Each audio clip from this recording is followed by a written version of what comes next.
Well, okay, good evening. Welcome to Civil War Digital Digest. I'm Will. Want to welcome you guys to our second live stream talking about, is this the Civil War? Is this the last Napoleonic War or the first modern war?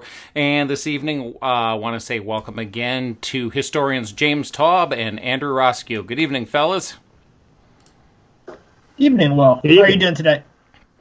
Doing really well. So, one thing we didn't do last time when we all met here is we didn't really talk about some really important things in the evening, and that is the drinks of the evening, because this is history and this is something we all love, but this is something we should enjoy. Who's got what? I'll start. I've got a glass of Woodford Reserve to take this through the conversation this evening. Jim, where are you at, Jim? You know what? Where I'm at, I actually just finished it. But I had to get hyped up for these late night talks. I just had a awesome cup of cold brew from Northside Social in Arlington, Virginia, because I'm trying to support the local sort of coffee shops and all others. So if I'm bouncing off the walls, that's what I was drinking. Great. And Andy, where do we have you this evening? I am still at NAS Whiting Field in beautiful Milton, Florida, enjoying the summer temperature down here, and I'm joining with a 12-year Glenfiddich single malt scotch. Wonderful. Well, great. I see fellas checking in this evening. Hi, Scott. Good evening, Shane. Huck, how are you? Beer in a leather cup. That's a great way to start. So, well, folks, let's start like we started last week, and we're going to get into the content a lot quicker, but let's start by saying thanks to the patrons.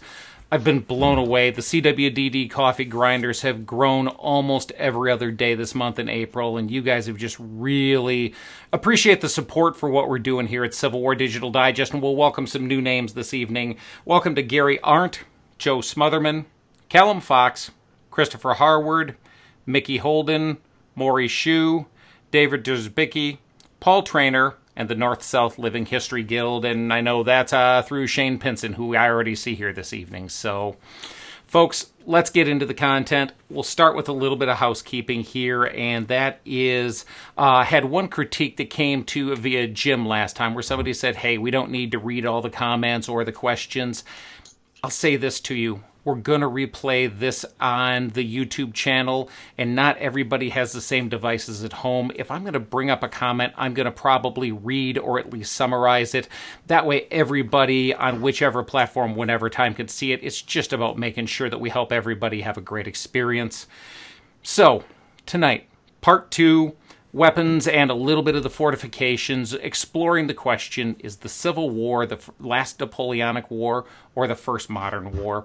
We're going to talk about it here. We've got some stuff to go on, but the big thing we want to say is, look, this is part of a larger series, and not only will we talk about it as we go on, but also one of the big things is this can be debated, this can be discussed, and you can come up with your own idea.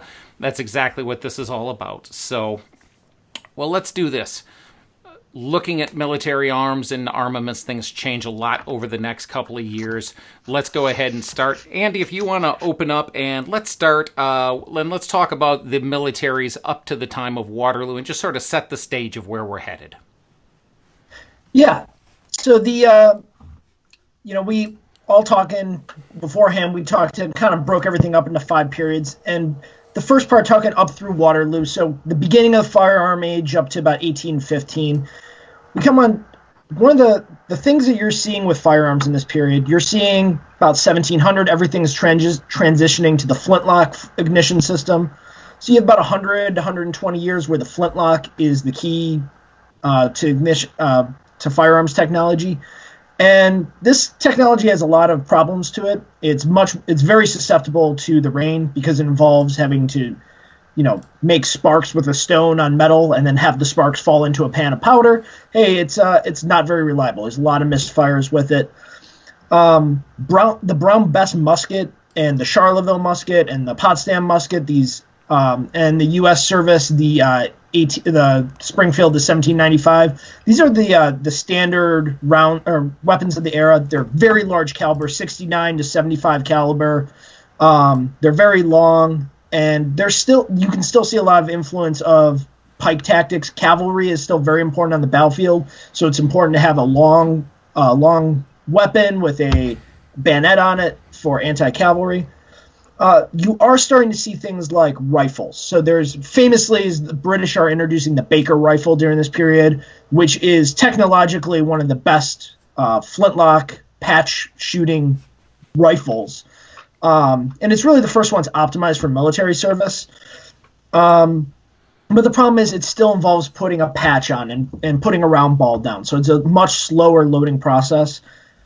The other thing is artillery. Artillery in this period is very heavy. It's starting to come into its own. It's starting, as metallurgy is starting to improve. You're starting to see like the French, Jim, you're probably going to have to help me, but the Gribeval system. Yeah, Gribeval. It's, yeah.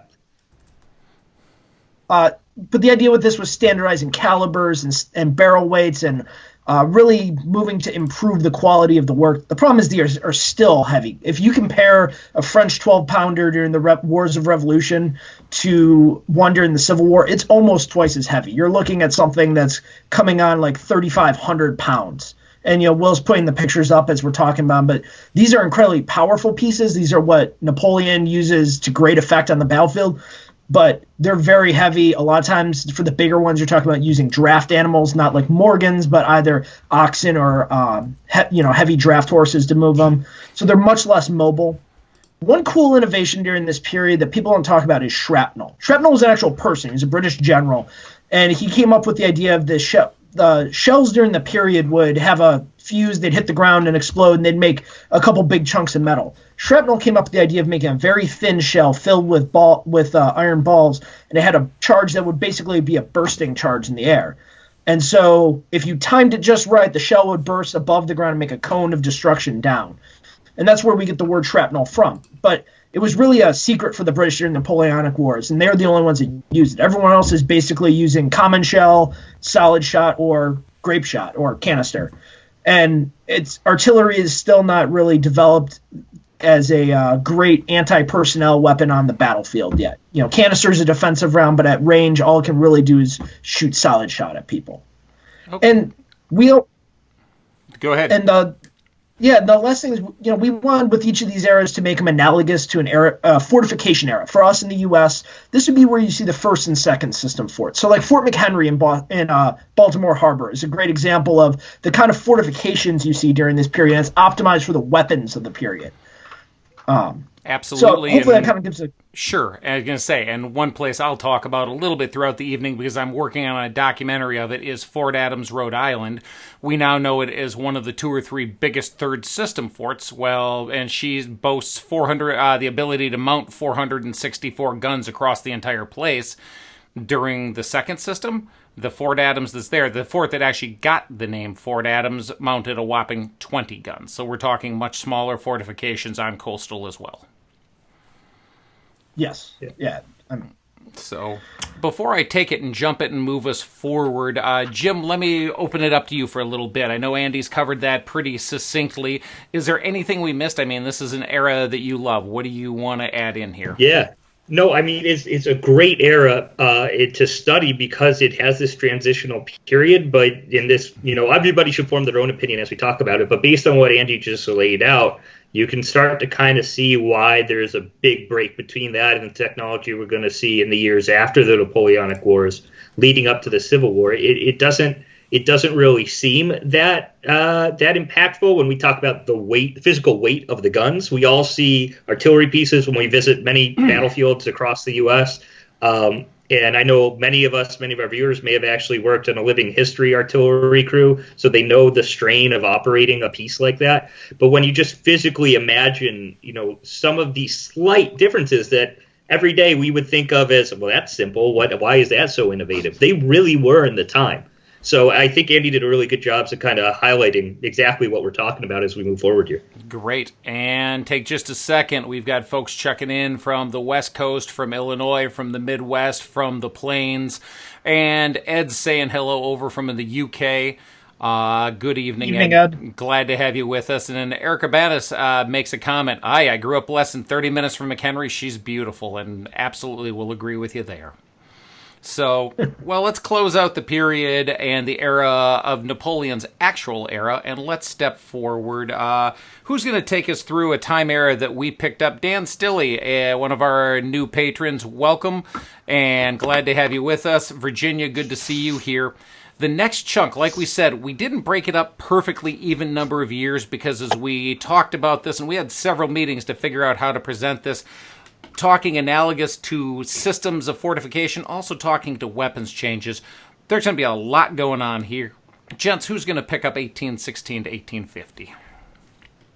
Well, I'll pick that up with Andy. Having talked about the earlier eras, and we started off talking about the earlier eras, talking specifically about infantry small arms, and in this time period, which we're roughly going to place from about 1816, so the year after Waterloo, and in the United States, the year after the end of the war, 1812, up to about 1850. So we're going to see the fighting in Mexico. We're going to be just before the fighting in Crimea. But for all this time, we're still going to see the smoothbore as still the main infantry arm. The 1816 Springfield, which you'll see some use of during the American Civil War, is going to be remaining as the main infantry arm for the U.S. Army during the vast majority of this time period. However, that doesn't mean that you're going to see some differences that are going to stand out, even though if you physically can't see the change on the weaponry themselves. You're going to start to see a slow but subtle conversion from the flintlock system, which, as Andy described, was a physical stone striking a bit of steel, creating sparks, to a percussion system. The percussion system was developed in Britain by a Scottish scientist, and it slowly but surely makes its way around the world as the primary way to ignite your powder in an infantry small arm. And you will see weapons that were designed for the flintlock converted over. I think right now you're seeing a conversion of a Hall rifle, which was converted over from a flintlock to a percussion. As Andy also talked about in the Napoleonic Wars, rifling is in its birth years. It's slowly starting to become a practical tool, but you still have to cut off the patch, and it's much harder to load in combat conditions like the Baker rifle. But you're slowly starting to see that advance to what we would recognize during the American Civil War. You're also going to see the birth of breech-loading weapons. We think of those as something that pops up at the end of the American Civil War, but it's starting to come out in this time. The 1824 model Hall rifle, which is a flintlock, is going to be a development of a breech-loading system. There are previous breech-loading systems even earlier in the American Revolution, like the Ferguson, but that was a one-off. These are starting to become, okay, we're taking this seriously as an arm we can equip everyday soldiers with. We also have to know that during the Napoleonic Wars, everything's still being made heavily by hand. If I was a French soldier at Waterloo and I lost a bit of my musket, I couldn't necessarily pick up another part I found on the battlefield. But during this time period with the Industrial Revolution, you're starting to see interchangeable parts and tolerances of manufacturing that are really precise. And we have a video here to actually illustrate a little more from one of the previous Civil War digital digests. Great, and I'll give this a little bit of an introduction here. This is from the episode on the Hall rifle that we did with Agents Pelican and Campbell. So let's just go ahead and let the conversation go this way and let you take a look at an old Civil War Digital Digest episode to talk about this specific issue. Here we go. Talk to me about what's technologically unique about this breech-loading system. The interesting thing about John H. Hall is he was the first person to have interchangeable parts rifles. He took 100 of these rifles, disassembled and reassembled these rifles, and because they had been built with technology that allowed for less than 1/1000th of an inch difference, they all still functioned perfectly. So you're saying he tore them down, scrambled up the parts, and Precisely. then reassembled. Yep. That's fantastic. Well, that is fantastic, and that's sort of emblematic of what's going on, and that's the early part of it, and it gets better. Before I hand it back to the historians, thanks, guys, for all the comments coming out. Just a second here. You didn't need to listen to that. Stan, that question is beyond the scope of this discussion. I love it, though, and I've got a place for it. Do me a favor, message me that separately so it doesn't get lost. Folks, a great question here. That's a good conversation for another time, and we'll go ahead and go with that.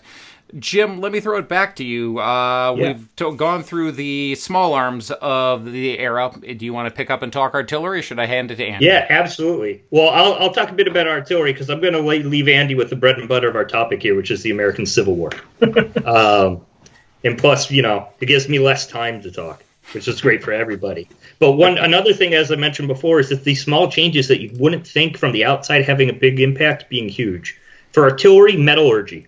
Very big topic. Obviously, going into the American Civil War, we're going to have two types of guns for the most part, bronze guns and iron guns, and we'll see some rifling with the iron guns. But now bronze is starting to become the main tool you can use to craft these artillery pieces. Famously, you're going to see that used in the Model 1841 series of guns, which are both 6 and 12 pounder, as well as 12 and 24 pound howitzers. So you still see a wide array of actual uses of them. And iron is also getting strong enough that you can start to use it making guns. So the Parrott guns we see in the Civil War are actually going to be some of the first ones made out of iron. And since that's in its early stages, we'll see some issues with those guns. Shrapnel, which we saw used by the British Army during the Napoleonic Wars, is going to become widely adopted across the Western world to the point that in the United States, we'll refer to it as case shot. We'll be seeing it used heavily.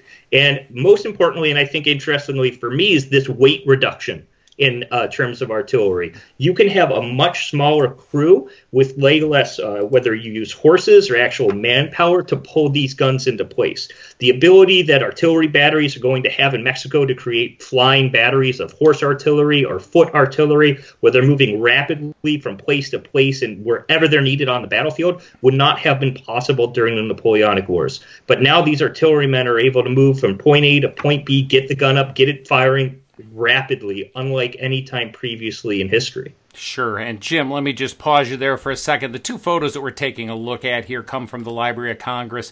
This is a horse artillery battery. You'll notice that the horses mount the guns, but also the troopers or the artillerymen behind are mounted. By way of comparison, what we have here is probably a foot artillery battery. You can see that all the horses are limbered or are hitched in team to either the limbers in the midground or in the farther background to the caisson. The artillerists here probably walked in this situation. So I'll jump in here, and that is we're headed to the next era. Post the Napoleonic War, the United States realized, forget the Napoleonic War, post 1812, the United States realizes that it can't win wars if it's going to let a foreign power come in, march wherever it wants to go, and barely scrape by, which is essentially the broad strokes of the War of 1812. In 1816 or 17, they decide to do something about it, and they form the Coastal Fortifications Board. They hire an out-of-work out-of-work French engineer by the name of Simon Bernard, who actually had real success in sieges in the Napoleonic War. They bring him over, and he runs the Fortifications Board. Their job is to go up and down the eastern seaboard and figure out where we strategically need forts. Fort Monroe, Fort Pickering, Fort Adams, losing it in Savannah. Somebody help, please. Pulaski. Fort Pulaski. Whole number of forts here, and the United States goes through a complete rebuild in forts as these technologies are changing, as well as the third system fort, which is really what the Coastal Fortifications Board is about. There's also a line of forts that ring our northern frontier called the Northern Frontier Forts. A good example of that would be Fort Wayne, Detroit. Ticonderoga gets converted in this way, if I remember correctly. Jim, correct me if I'm wrong there. So Ticonderoga's last use militarily is in 1780. However, there have been archaeological finds of buttons there from the War of 1812, and there were Civil War soldiers raised there locally for, I believe it was the 6th New York Cavalry. Sure, okay. Then we go up Michigan, Fort Gratiot, Fort Mackinac, losing the name of where Sault Ste. Marie is right now because, of course, I don't have it written down in front of me, and so we've got just a whole line of forts, and that's going on at the same time. We're upgrading our forts at the same time as we're upgrading our technology. So take a quick look here at comments before we go forward and pitch into the chapter that is really the chapter most of us are in love with. Eric, I wonder why the Hall rifle didn't see more service. I would like to think a breech loader like Hall would offer great advantage over contemporary muzzleloaders. Was it just a fiddly system? I can tell you, having played with them, it was a fiddly system, and was a system that loosened up. It had some cool advantages. You could drop that breech out of it and use it almost as a derringer. There were some real ups, there were some real downs, and it really depended in which decade you got issued that weapon. When it was new, soldiers loved it. By the time of the Civil War, it was seen as having some real liabilities as it was starting to show its age as a system. So, moving forward, Andy, do you want to start and take us through the era we're going to call 1850 to 1865? Yeah, this is an era where it's not just the Civil War, but we got the Crimean War and the wars of Italian independence all going on. And a lot of this, interestingly, is kind of in the shadow of the French in Algeria and us in Mexico. One of the big things that comes out of this is the Minet bullet. And the idea with this is you have a bullet that's smaller than the bore of the rifle, much like a smoothbore, where you can easily pass it down, but it has the ability to expand into the rifling with ignition and then gives you all the advantages of a rifle. So it combines the best of a rifle into smoothbore. Claude Minet's system is quickly adopted by the French and the British. I did see Ed Wilson's comment asking about converted weapons in Crimea. And yes, even though the French and British are fielding what is in Britain the pattern 1851 Minet rifle, a lot of them are still using converted Brown Besses, or whatever I don't think they're called Brown Besses anymore, but the basically converted Brown Besses up through the war. In the U.S. service, James Burton, who works at Harper's Ferry Arsenal, comes up with the American version. In the Civil War, we call them Minet balls. They're actually Burton bullets, technically. There's a difference in how it expands into the groove. Burton basically got rid of anything except for the lead itself. Minet involved having a sabot come into the back of it to expand it. He just simplified it to make it easier to produce and more effective. The cool thing about these, that obviously now every soldier can have a rifle. The problem is there are not a lot of these at the beginning of the Civil War. In the U.S. service, they're only widely adopted with the 1855 series rifle and rifle musket.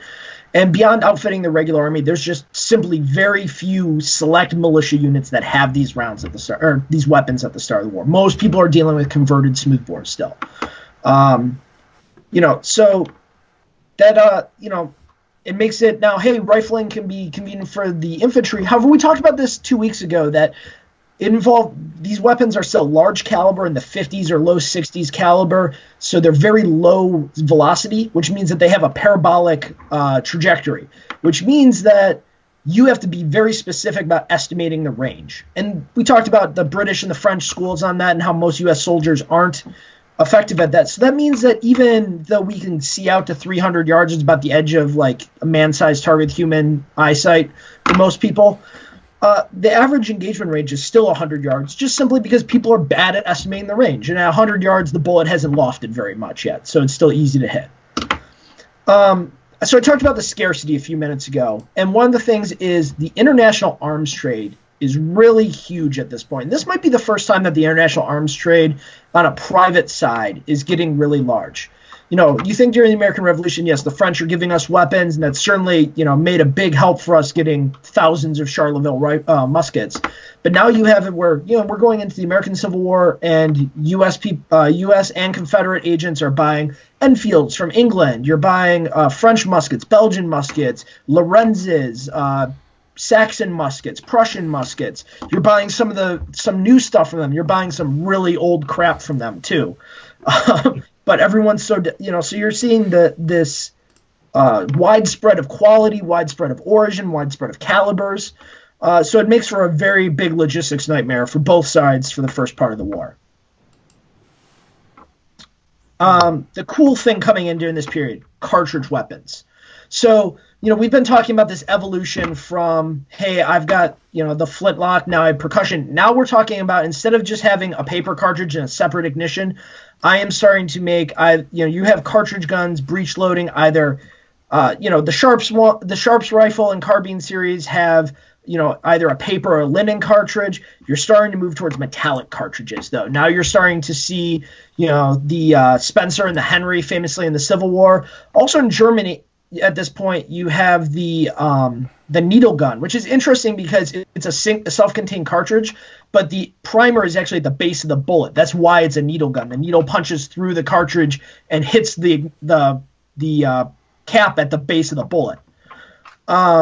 So you're starting to see, obviously these are going to be impervious to water, which means they're far more reliable. And the other thing, though, is they're heavier. They're made of metal, so soldiers, there's a great account from guys in the 37th Massachusetts when they get re-equipped with Spencer rifles, and they love them, except that carrying 100 rounds of Spencer ammunition is way heavier than carrying 60 rounds of musket ammunition.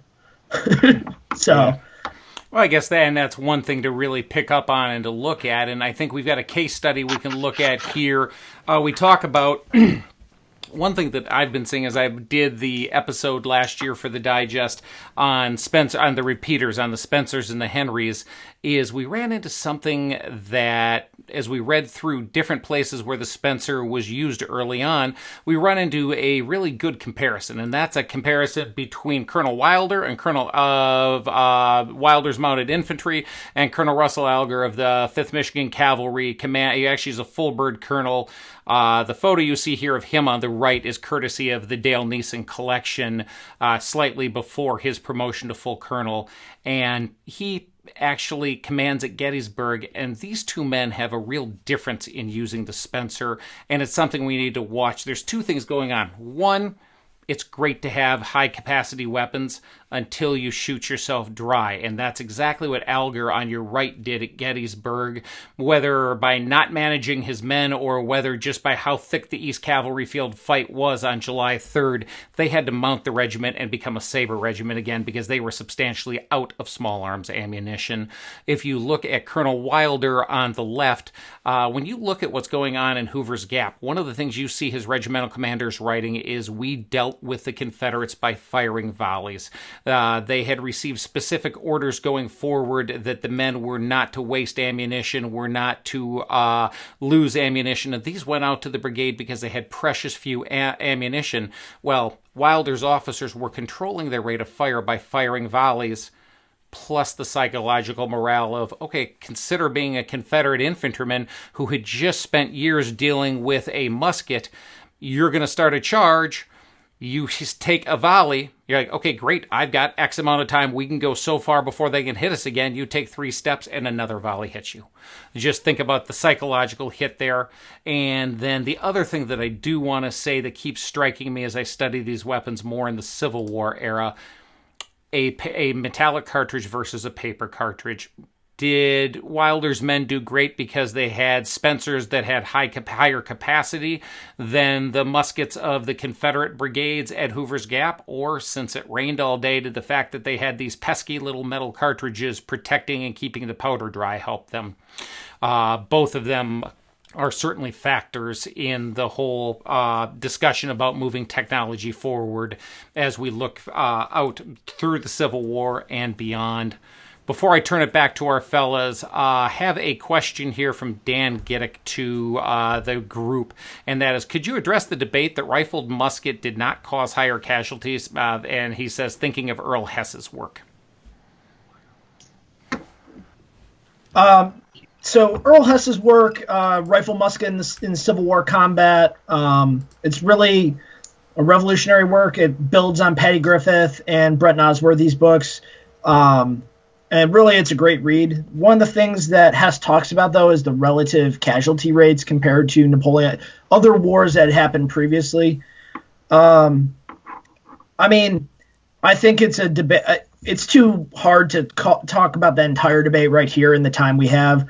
I will say, for anyone interested, it's worth reading about it. The short answer is on it that I think Hess and Nosworthy and Griffith did a good job actually looking at the accounts and putting aside a lot of assumptions to go, well, these casualty rates probably weren't as bad as we have thought they were previously, just due to the rifling of the musket. And probably that the importance of rifling has been overemphasized by a lot of people in the Civil War. Yeah, I would agree with what Andy said, in that you have to factor in several things, which all of these works do really well.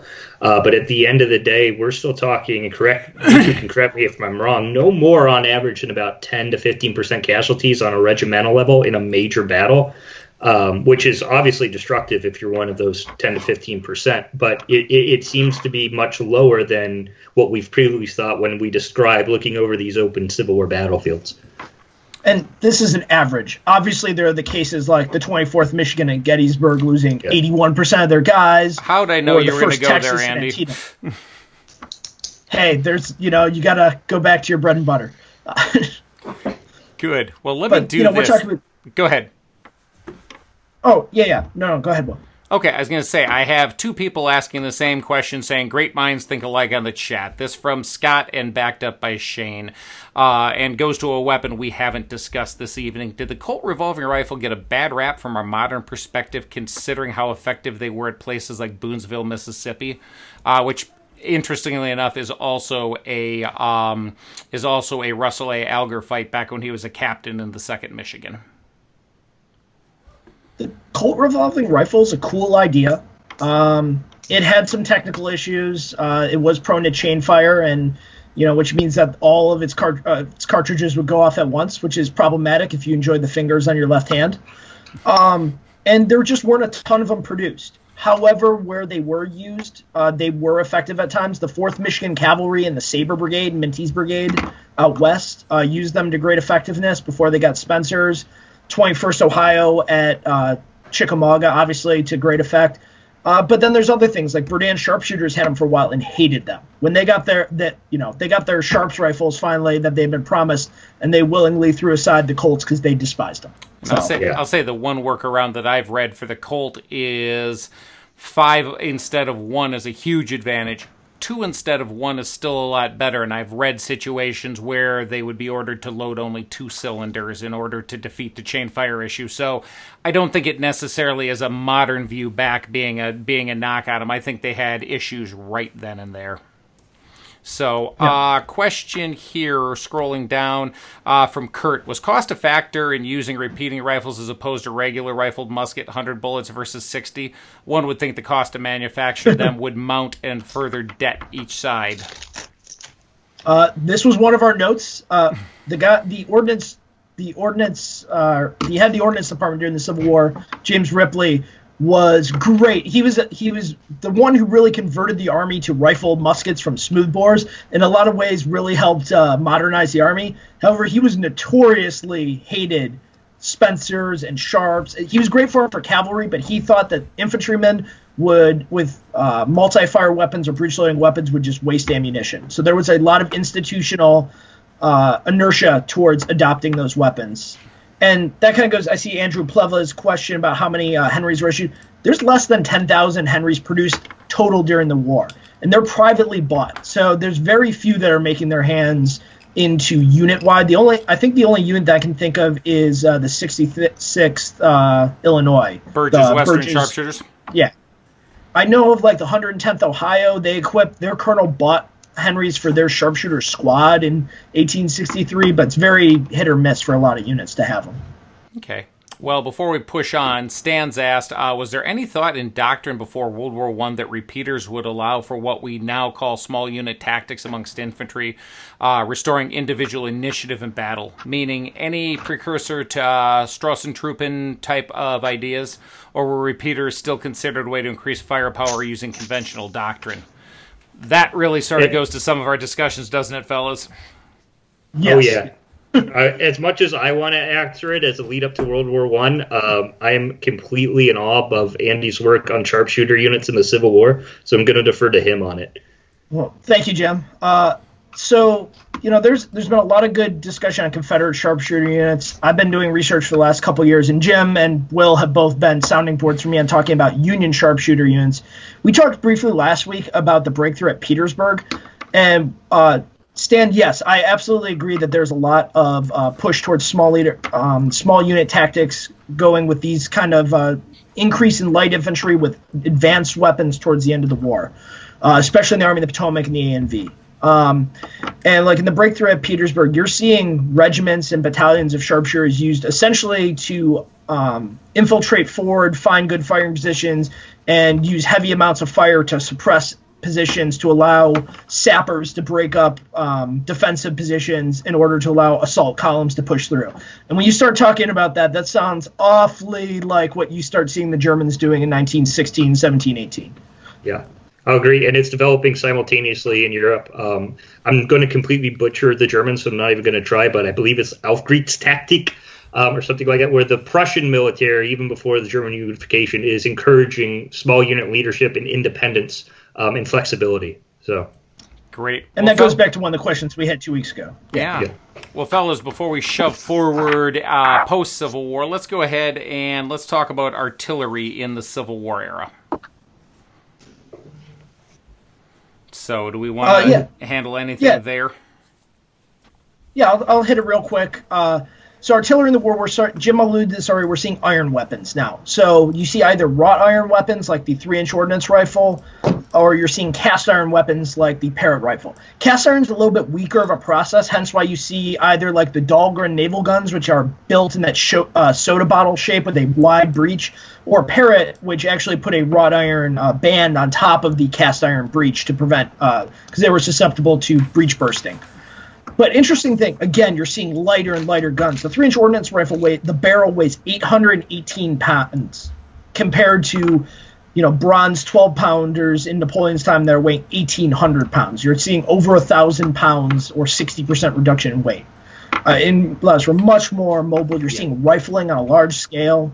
So you're starting to see artillery, the ability to select lots of shots. Now we even have shells that are percussion exploded, so I don't have to worry about cutting a fuse at the right time. I can have a shell that impacts the ground instantly, so it becomes more effective. So you're starting to see field artillery really coming to its own. And large artillery, this is the end of the third system forts, the end of big masonry forts. Will, you talked about Fort Pulaski earlier. Anyone who's been there can appreciate that large rifled cannon absolutely are going to own masonry forts now. Absolutely. Before we pass here, let's go ahead and quick say we had a note, and this is what I absolutely love about doing these live streams is not only the work we do before, but what all of you out there bring in. Eric Thiessen just said, thought I'd share this here with the discussion about Colt revolving rifles. The 21st Ohio Infantry was using them at Chickamauga in the same role as Spencer's, firing in volleys to hold back a larger Confederate force. So thanks for that specific example, Eric. That's a great way to add. And let's use that as a way to end the Civil War era. We've got 5 chunks to go through. We've gone through 3 of them. The 4th is 1866 to 1880, which honestly has been an era that I've learned a lot about in the last couple of weeks. Yeah, it's an absolutely fascinating time. It's really sort of forgotten because we do love to focus on the big wars, the Civil War, World War I, World War II. So we skip over some of those smaller time periods and time periods where there might not have been a lot of fighting going on. But during that time, you're going to see a wide continuation in the development of weapons. While we talk about rifling becoming more mainstream in the years leading up to the American Civil War, in the years after, it's that widespread move to breech-loading rifles. You're going to start seeing Allen conversions and trapdoors. Famously, you'll see the Springfield trapdoor, which is a breech loader. And then over in Prussia specifically, you're going to see the Dreiser needle gun, which is going to go head-to-head in combat with the French Chassepot, which is the model 1886, and they're going to be at loggerheads in the Franco-Prussian War, which is 150 years this year. So we've got an anniversary this year. And as well in the UK, which is going to see widespread use through the British Empire, you're going to see the development of the Martini Henry and the Snyder Enfields. And if you ever get a chance of talking about forts, if you want to see a great example of the Snyder Enfield being used, check out the Citadel in Halifax, Nova Scotia, because their drill team uses Snyder Enfields, and it's a really good demonstration of just a few years after the Civil War how tactics are developing and how firing drill is developing. But most of these countries are going to be adopting breech loaders immediately after the American Civil War. We're talking about 1866 is the Chassepot. 1 year later, 1871 is the Martini Henry in the United Kingdom. And then you're going to start to see general developments again after the end of the Franco-Prussian War, especially towards standardized weapons that we will start to recognize in the 20th century. You can even buy versions of these rifles normally today. Like, for example, in 1871, you have the first Mauser rifle, which is developed around that time as well. Absolutely, and we say thanks to Jim for providing a lot of the World War I era images you're going to see here out of his collection, including these two great Mauser shots. Yeah. So, but you're also, I think, interesting as well, adding on to that, all of these rifles that you're starting to see developed after the Shank, after the dries, really starting with weapons like the Martini Henry or the Mauser, you're going to see the dying out of paper cartridges, which we've all come to know and love in the Civil War living history world. You're going to start to see that development into the what we would understand today as the modern sort of rifle casing, whether that be brass or any other metals. So, great. I think one of the interesting things, though, it's important to point out, we're still seeing black powder, in these cases. So, and that's something that's easy to forget. We're not at smokeless powder yet. We're still talking black powder. We're still talking large caliber. We're talking in the 40s and 50s caliber still. So, it's still an antiquated way of, compared to our modern small caliber weapons, Yeah, I think it's really interesting just to talk about the surplus. I came across an account the other day, which kind of blew my mind, of French naval artillerists at the Battle of Verdun in 1916 who still have French Gras rifles. And they talk about their positions being overrun and the Germans knowing where they are because their rifles were still using black powder rounds. So. Wow. But put us era-wise, where's the Gras rifle for those of us who are Civil War buffs? Yeah, the Gras comes out as a result of the Franco-Prussian War as well. So we're talking about the mid to late 1870s, contemporary with the first Mauser rifles. Cool. Okay. Great. Well, let's talk about artillery in this era. Yeah, and do you want to take this one? Yeah, I'll take this one. So this is interesting because this is where we're talking about the Industrial Revolution here. And this is where it's starting to make another impact. Iron is going away. Iron was a main, it was there for just almost a minute. And it's gone, and now we're talking to steel already. You already have the breech loading steel artillery. In the Franco-Prussian War, you have the Krupp Model 61, which is a 6-pounder. We talked about it last week and how it's very effective. Immediately right after the war, you're starting to see the French move to an 85-millimeter breech loading artillery round. And these weapons are still not hydraulically assisted, so we're still seeing the same kind of carriage you would see in the Civil War, 2 wooden wheels, and the gun mounted on top of it, so you have to roll it back into position. But now you're able to fire more quickly, and you're able to load more safely because you can load behind the weapon. So you're just starting to see a quick improvement in artillery. And we kind of alluded to this last week. As artillery is getting better, it's going to drastically re-alter the battlefield. As artillery becomes better, it's going to dominate the battlefield. The interesting thing, too, is you start to see machine guns on the scene. Yes, there are machine guns in the Civil War, but they're essentially not used. Two interesting systems are the American Gatling gun and the French mitrailleuse system, which gets used during the Franco-Prussian War. And the interesting thing about these is they're mounted as light artillery. They're not being carried by infantry battalions. They're actually being mounted on essentially an artillery chassis and used as that. So they're able to put out a lot of firepower. But because you're not mixing them with infantry troops as much, they're not as effective, they're not as mobile, they're not going to have that kind of massive effect you're going to see in 1914, 1915. Great. Well, I want to keep moving, but let me ask one question here to you fellas. Was stand-up volley fire still used in 1865 to 1880 period? Absolutely. I mean, that is going to be the primary type of combat you're going to be seeing during the Franco-Prussian War. It would be a little bit more what Civil War historians, Civil War experts would call skirmishing, but it's definitely still open field combat. And you're going to see that around Sedan. You're going to see a focus on more maneuver warfare to win the battle through marching, much like Napoleon did, than actually defeating the enemy army. That's how the French army gets entrapped at Sedan in 1870. But the fighting is actually going to continue like that through much of this time period. Cool. Well, let's close off and before we do some comparisons, look at our let's look at our last period. Jim, I'm going to let you take over and run for a bit here. Pitch in when you need to, Andy. Jim, 1880 to World War I. Ready? Go. Yeah. This is my bread and butter. I'm going to take this quick, guys. But the biggest one, something that we said in one of our meetings leading up to this live stream, is we can't not talk about machine guns. So that's where I'm going to start. During the time period, as Andy mentioned, after the Civil War, then leading up into World War I, they were still considered heavy defensive weapons, part of the artillery. You really don't see them in an offensive aspect. One of the few instances where that's not true is actually San Juan Hill and the Rough Riders, where Teddy Roosevelt actually gets covering fire from a battery of Gatling guns still mounted on these heavy artillery chassis.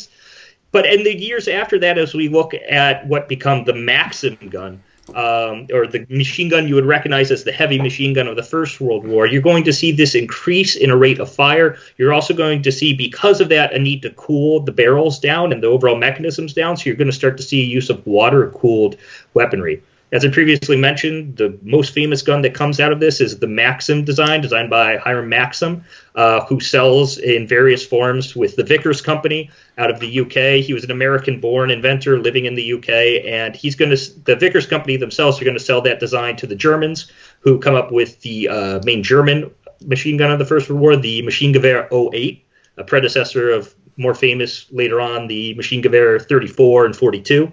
But then you're also going to start to see, because guys don't want to be carrying around jugs of water with them, air-cooled machine guns. The French enter the First World War, and then the Americans end up using the mitrailleuse Hotchkiss, the Hotchkiss gun, which you have a picture of now with some French soldiers manning that. That's an air-cooled weapon and actually fed on a belt. Instead of one long belt of ammunition, it's these clips that you feed in through the side. Because of this new lighter form of machine guns, you're going to see it start to be integrated into infantry units. It's no longer going to be considered part of the artillery arm. Entering the war, each British infantry battalion is going to have a machine gun section with 2 machine guns, and that's going to slowly grow as the needs of the war develop. Now, getting towards the end of the war, even lighter versions come out, what we now would call light machine guns for use with offensive operations. For Britain, the Lewis gun, actually designed by an American, but the U.S. Army didn't want to buy them. You're going to see the French Show, which is going to be heavily used by the Americans as well. And you're going to see lighter versions of the MG08, which is the MG15, which is a one-man, it's still pretty heavy, machine gun. So that's going to develop as they start to integrate these sort of tactics. And these heavy machine guns are also going to be used offensively. They're going to figure out that instead of just spreading them out among the infantry, if we group them up together, we can deliver a barrage, much like an artillery barrage. And they're going to see that used very successfully in 1918 by the British, the French, and the Americans. The Americans learned about this, and MacArthur famously uses this in the Meuse-Argonne while he's with the 42nd Division. The other thing is something that Andy really hinted at earlier, and you're just going to see the normalization of smokeless powder. The first major weapon that comes out using smokeless powder is the French model 1886 Lebel rifle. The Lebel was the first rifle issued, standardized for a military using smokeless powder. And I'm going to read to you just a brief source, which is the translated, is the French regulations of the 31st of August, 1915 for the instructions of firing by infantry. And I want to thank John Holman for helping me find this source and helping me translate it. And it was suggested that all active soldiers, both officers and enlisted, should fire 170 shots to make the training they received effective. That's all you had to fire. That was your basic training round of ammunition. If you fired 170 rounds to your Lebel, you were considered good enough to serve on the front lines. Now, it's also interesting to note, we were talking about velocity with the Civil War round. At 100 meters, a Lebel 8mm round takes 0.169 seconds to reach its target. So it's got a much faster velocity than the Civil War rounds. So accuracy is going to be increased. You're not going to have that huge flash of white smoke that you would have seen if you were firing it during the 19th century, and it's going to become much more deadly. Also, interestingly, there's the standardizations of weapon systems, even among the infantry small arms. You know, we talk about the Sharps rifle, and there was also the Sharps carbine during the Civil War, and all these variations. Most militaries by the First World War are going to simplify it all down. Perfect example of this is the British. They fight in the Boer War with the Lee Metford rifle. That becomes the long Lee Enfield rifle. And by the First World War, they say, well, why don't we just make this all the carbine version? Everybody gets one thing. So they're all going to get the short magazine Lee Enfield rifle, which is same rifle, 303 round. Interestingly, to one of the questions we were asked earlier, it has a cutoff. So you can only load one round at a time and still fire in volleys. And the British Army, through the First World War, does deliver volley fire at the command of an officer. Interesting for the gentleman who asked the question earlier. The Americans are also... Sorry, can I jump in for a second? There's a great account, and I was in Winston Churchill's talk about the Macklin Force in India back in the late 1890s, where they're actually using the cutoff for individual fire and reserving the magazines for when the enemy starts rushing at them. And he talks about how when the enemy would come in, they'd remove the cutoff and just go to rapid fire until the enemy assault was pushed back. They'd reload and then just continue with single fire to go. And that goes to a question that was asked earlier, too, about volleys being used. Absolutely. Going into the First World War, all these militaries, and I'll point out the British because that's who I study predominantly, do have this thought of, are we firing too much in the back of their heads? They don't want to run out of ammo like the 5th Michigan did at Gettysburg. It's not necessarily an economical thing anymore. They kind of accepted that rapid-fire bolt-action rifles are going to be a mainstay, but it's that we can't run out of ammo because then we're combat ineffective.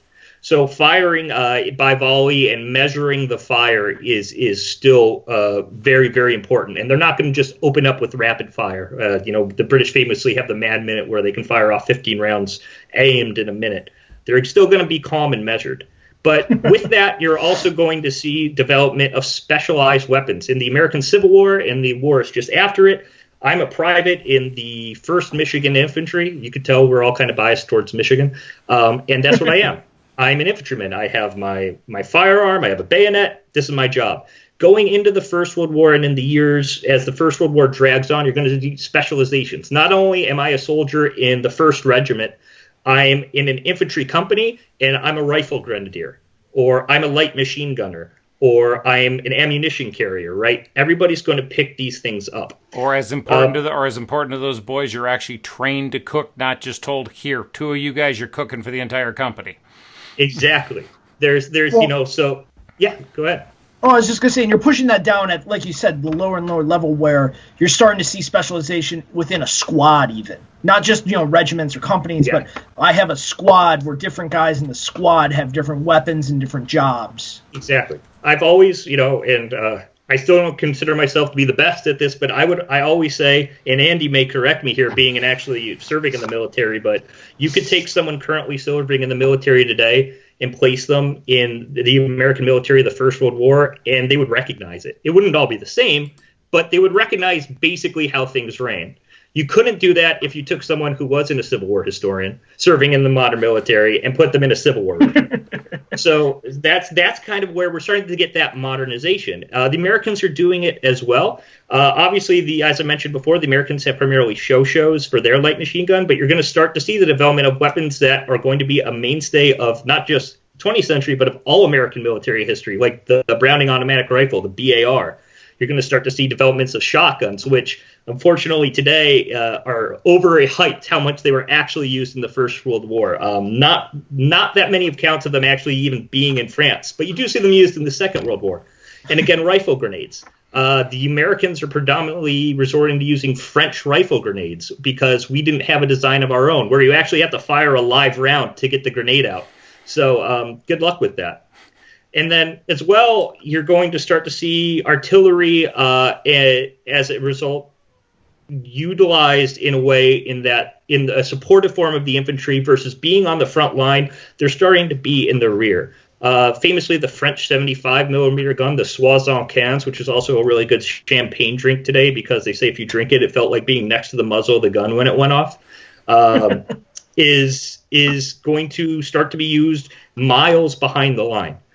Unlike in the Civil War, where as an artilleryman, if you were commanding a battery, you had to physically see the enemy in front of you to shoot at them. Now we're using a complex systems of messages. We're using planes. We're using all these to bring down indirect fire. And that indirect fire is going to be what's changing this war and making it more modern. We like to complain that First World War generals were chateau generals. They stayed behind the line. They never knew what it was like up in the firing line. That's the point. They're not going to know what's going on unless they're behind the line. So it's starting to develop into what we really see as a modern war. That's why it's my personal favorite. But and I'll stop there. Okay. And then we'll say that as we look at American fortifications, which we never really had to use heavily, that's where we're into the Endicott system, where we're into pouring a lot of concrete, where we're into guns coming out of the ground to fire and being to go back into bunkers, just in very broad strokes there. And that's the way to respond to it. How do we go down? How do we go in? And we'll talk about that also in just a minute. Those are our five eras. We're going to talk about some comparisons here. Real quick, though, let's talk about two things. Comment from Ed Wilson, our resident Brit for the evening. Volley firing, and he quotes, "For use in savage warfare," is still in the British 1914 infantry tactics. So there's a chance to take a look at it. And Stan asks us, talk about a Mad Minute.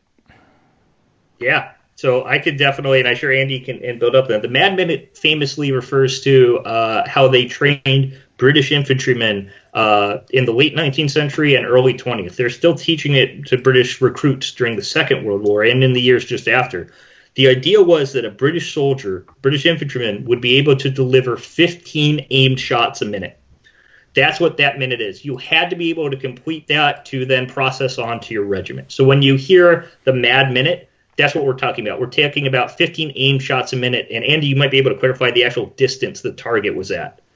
But it was actually, I don't remember I don't remember what the actual distance was, but I would say that the British standard of musketry was well above, which they still call musketry, was well above the rest of the European armies. I know that, there's a famous example when the Germans run into the Brits at Mons and they start doing the Mad Minute, that the Germans actually think they're running into machine guns and not just very rapid, well-aimed rifle fire. Yeah. Well, there's quite a difference. Well, let's use that, fellas. There's a good way to start talking about comparisons, talking about how these eras sit together, and that's sort of where we want to finish our evening briefly tonight before doing one fun thing, and that is, let's go ahead. Andy, if you would talk real quick, or Jim, we were talking about how do these eras combine, how do we look at comparisons, how do we look at transitions? Who wants to pick up first? I'll start first on it. Well, one of the examples I love, and this is right at the end of the Napoleonic Wars, it's a battle called Taubes, and it's in the south of France. It's when the Duke of Wellington with his Anglo-Spanish, Portuguese allied armies come over the Pyrenees, and it's in the south of France. And there's this battle where he's trying a pincer movement to pinch off the French rearguard. And he actually uses the 95th Rifles as a holding force. And it's only the 3 battalions of the 95th Rifles are the ones that are mostly engaged here.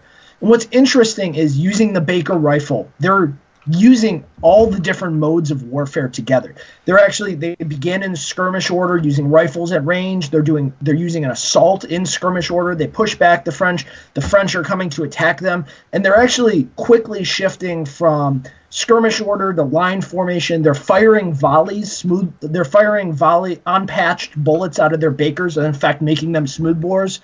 And they're changing their muskets, or their rifles into muskets for when they need rapid fire at close range. And when the French start retiring, they're moving back, they're converting back into skirmishing, hitting them at long range with rifles. I mean, they inflict massive casualties on the French, who are exclusively armed with flintlock muskets, when they're armed with these rifles, because they have the training and the skill. I mean, the 95th Rifle is an elite regiment, but they're able to use this new system, and they really show what the potential of a rifle in the battlefield could be, where, less than 1,000 guys just completely own the battlefield there. And it's a really interesting example of what came in the middle part of the 19th century. Great. Jim, anything in that story there for you? Yeah, I think that with the development of the rifle, and especially with examples like the 95th Rifles that Andy mentioned, it's really interesting to look at the lengthening of distances. It doesn't really happen that much in between the Napoleonic War of 1812 era and the American Civil War era, but what you are seeing is the capability for it to happen and a higher rate of fire as we then go to the end of the Civil War and then push past Appomattox, past 1865. This ability for a charge to succeed or fail in an attack starts to really change. And if you haven't read Nosworthy's Bloody Crucible of Courage, that's a really good text that kind of illustrates this a bit more. What is also interesting to me as I think about weapons and closing in with close combat is a return to the sword bayonet. Being a fan of the rifle regiments, much like Andy, I've always loved calling them swords instead of bayonets. But they start to become mainstream again. And as you look into the First World War, almost every nation is using a form of sword bayonet, again, with their standard infantry arm. One of the few exceptions being the French, that actually use a cruciform bayonet on the Lebel rifle so that it can pierce through multiple layers of wool. But that's something as also that I've started to really pick up on as we think about the effectiveness of closing in and engaging the enemy. Great. Well, we're running just a little long, but we got a few more things to chat about. Let's talk about ammunition on the battlefield. Jim, I think this is something it's going to really handle after the war. We've talked about the smoked powder, or black powder to smokeless. Go ahead and chat a little bit here. Yeah, absolutely. So obviously we'll take the black powder to the smokeless round. What that means is that the enemy is going to be more camouflaged. So you're not going to necessarily know all the time where the fire might be coming in from. We know that there were snipers, what they call sharpshooters in the American Civil War, but it's really going to become a profession as we get into the 20th century. As well, we might talk plenty about infantry small arms or machine guns, but the real killer of the First World War is artillery. It causes well over 75% of casualties, predominantly shrapnel and debris. So you're going to see the uniforms change. What soldiers need to wear change because of this modernization of technology. Things we take for granted today. These helmets that they're introducing to go from a soft cap to a helmet, all of these major nations, are not to stop bullets. And a lot of soldiers thought they were, to their detriment. They're to stop debris and lighter pieces of shrapnel from the artillery. So it's this change in not only military technology in terms of weaponry, but even down to fashion. All of this is impacted in one way or another. Well, it's fashion. Let's leave the discussion here. Jim, I'm going to throw up that side-by-side picture again if you want to talk to us about what we're seeing here. Yeah, so you're actually seeing a really interesting photo. It's the same guy in both photos. It's an officer of the Royal Artillery, and in one he's wearing what you would see him wearing into combat in 1914 at the start of the First World War. He's got a service dress cap. He's got his Sam Brown cross belt. Of course, very importantly in both photos, as Andy pointed out, he has a swagger stick. But and his pipe. And his pipe, of course. But then in the Some other things can't be forgotten. Of course. In the other photo, you're going to see how he starts to appear at the end of 1916 to the end of the war. He's got a Brodie helmet. He's got that steel helmet. We call it a soup bowl kind of shape now. And again, that's because it's meant to protect you from this artillery coming down from on top. Nothing flying horizontally. As well, importantly, something we haven't touched on, but we probably will at a later date, that box he has on front of him, that's his small box respirator. That's his gas mask. There's nothing to compare the type of chemical warfare and the terror of the weaponry used during this time period to anything previous. So it wasn't necessarily applicable to talk about it comparing eras, because you can't really say something like that was used heavily during the American Civil War or previous to it. But you could just see how the soldier is becoming a modern soldier that we would recognize today. And I think that's a great place to leave the discussion for the evening, everybody. A whole bunch of you have stayed with us a chunk of time. I know a lot of people have checked in and checked out. Thanks for spending your time with us. We're not looking to give you a definite answer here as you see Jim and Andy talking back and forth across points. We'll talk about things down the road that we think show either Napoleonic War or modern war and things that we enjoy, but also get you a chance to thought. I'm looking forward to having a larger discussion where we say, hey, was it one, was it the other? We'll all talk about it for a little bit, and hopefully we'll get you guys in with some new comments and that. Want to leave you with one thought here from each of us, and this is something, as we're building these live streams, this is something the Script Notes podcast does every episode. They're about screenwriting, and I follow them because of motion picture work, but at the end, they do one cool thing from everybody who's on the board, or who's on the panel. It doesn't have to do with anything at all, just one cool thing in your world. Andy, let's start with you. So recently, one of the books that I've gotten into is it's called War on the Run. It's a biography of Robert Rogers, but it's particularly focused on his time during the French and Indian War when he's developing modern light infantry. And it's been really interesting for me, as Jim pointed out earlier. I'm kind of a light infantry fanatic. I've really enjoyed studying 18th, 19th century light infantry. It's just interesting to see the something that you can really recognize from today, the development of special operations forces, like the idea where you can look at the operations that this guy is doing in the 1750s in upstate New York and go, yeah, I can see that as a very, very modern thing, well more modern than anything going on around it. And it's interesting, too, because, Robert Rogers is an Ulster Scot guy from, Massachusetts, New Hampshire. He's, He could have been the George Washington of the United States, except for a terrible set of situation that happened to him. But he's just a really interesting character, and it's interesting to see the way that he had the first glimmer of a very modern form of warfare that we come to rely on now with the way our SEALs and Green Berets and people like that operate. Great. Jim? Yeah, I'm going to take us from the past to how the past impacts our present.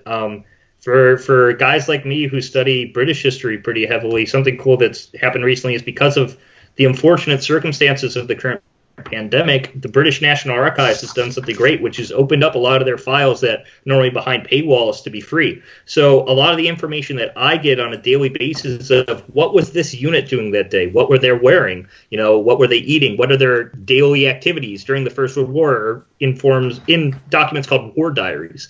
And those are all online available for free now. So there's not really an excuse for me or any other historians to be asking, I wonder what so-and-so was doing on that day, or I wonder what their report of this action was, because we can get it all now. And if anybody is interested, I'd be more than happy to help them dig in and look at some of the cool documents, First World War or otherwise, that are now available for us to look at on the British National Archives. Well, okay, and we'll give a shout out here through Facebook to both of you guys. Before I give my one cool thing, historian James Taub and Andrew J. Roscoe, historian, are your two business Facebook pages. So if you guys have a question for either of these gentlemen, that's how you can get a hold of them. Or you can always hit contact the communicate button on the Civil War Digital Digest.com page. Send a message to us, and we talk all the time, so I can get you there. I'll end my one cool thing with a sneak peek of what's coming up down the road for the Civil War Digital Digest. One of the episodes we're working on, with this being the 160th anniversary of the 1860 election, is a political force in the new young Republican Party that was a groundswell upspring starting early in 1860, called the Wide Awakes. And want to give a shout out to cap maker Greg Starbuck. We sent him some images of existing original, what we think are officers of the Wide Awake clubs. And Greg just made me a really sweet painted cloth kepi that fits what we think is one of the caps existing. And our instinct is that this belonged to the captain of one of the outfits, with a different style for the lieutenants and then different style for rank and file. We're going to talk about the Wide Awakes down the road, as is our friend Shane Seeley over at Wide Awakes Film. Greg is helping bring some of these stories to life for both of our businesses, and want to say thank you to him and give him a shout out for just a really magnificent job. And I know he busted his fingers, because working on the painted canvas is a lot harder than working on the wool. So thanks for that, Greg. I want to wear one of those to a Washington Capitals game. Well, then, okay, I'm sure there's going to be some that are going to become available after the fall, Jim, so we can help you out. Yeah. So, well, folks, without keeping you any later this evening, you've stayed over an hour with Civil War Digital Digest. Want to say thanks to you, and come back we'll continue this conversation in a couple of weeks' time. Keep an eye out for the live streams. As long as we're stuck in quarantine or not able to get around much, we're going to do everything we can to bring you new content every week at Civil War Digital Digest, whether it's something like this or whether it's one of the episodes. Join us next week for an episode. We'll see you all in 2 weeks. Thanks, Andy. Thanks, Jim. Really appreciate the time. No problem. Pleasure. Night, everybody.